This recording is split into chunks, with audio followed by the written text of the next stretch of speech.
Nel 1975 Sylvester Gardenzio Stallone ha quasi perso la speranza. Vive in un appartamento minuscolo con un sacco da box appeso al soffitto su cui si allena e sfoga la sua frustrazione. Deve pagare un affitto di $250 al mese, ma in banca ne ha solo 100. Sua moglie Sasha è incinta e lui non riesce nemmeno a sfamare il suo mastino, Butkus, così è costretto a venderlo. Sono le ennesime sofferenze di una vita che è stata difficile sin dalla nascita. Durante il parto, il forcipe gli ha lesionato il viso, lasciandogli un'espressione rigida strana quanto la sua parlata. I genitori sono separati, la madre alcolista, il padre rude. Stallone è cresciuto sballottato tra case e città, finendo a Filadelfia. Non si diploma, cambia scuola di continuo, soffre di rachitismo, ma trova nello sport la sua via di uscita. Diventa giocatore di football e lanciatore del disco, poi ottiene una borsa di studio e all'università scopre la recitazione.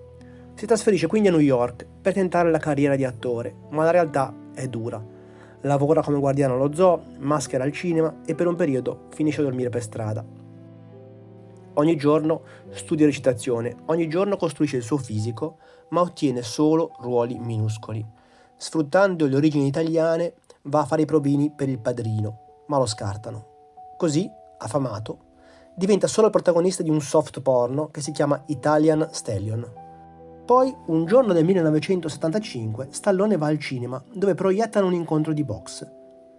Sul ring ci sono Muhammad Ali e Chuck Wepner, il sanguinatore di Bayonne, un pugile celebre perché incassa come pochi al mondo, famoso per il sangue che versa e per le centinaia di punti con cui gli hanno ricucito la faccia.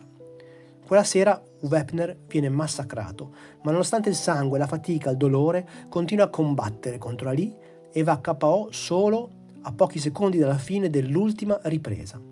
Stallone resta folgorato. In quell'uomo ferito ma indomito ha visto se stesso.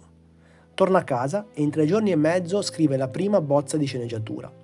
È la storia di Rocky Balboa, un pugile sconfitto dalla vita ma capace di rialzarsi. Stallone porta il copione a 2 produttori. Piace, la MGM lo vuole, ma a una condizione. Il ruolo di Rocky non può essere suo, ma deve essere di un grande attore, magari Robert Redford, Burt Reynolds o James Caan. Gli offrono $300.000 per la sceneggiatura, una cifra enorme, ma Stallone rifiuta. Piuttosto mi faccio seppellire e faccio recitare Rocky ai vermi, dice a sua moglie. Alla fine vende la sceneggiatura per una cifra molto più bassa, ma ottiene per sé la parte di Rocky e una piccola percentuale sugli incassi. Con quei soldi, fra le altre cose, si ricompra subito il suo mastino Butkus, che reciterà anche lui nel film. Il regista John Avildsen gira Rocky in appena 28 giorni, con un piccolo budget di $1 milione, ma usa una Steadicam, che è una novità assoluta, che regala fluidità e potenza visiva alle scene.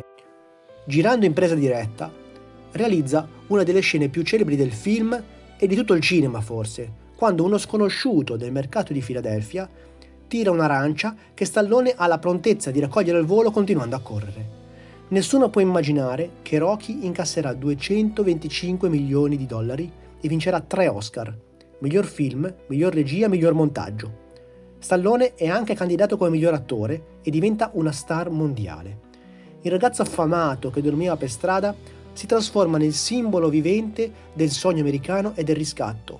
Stallone diventa lui stesso Rocky, perché, come farà dire al suo protagonista in uno dei molti e fortunati sequel, non conta quante volte vieni colpito, ma quante volte riesci a rialzarti.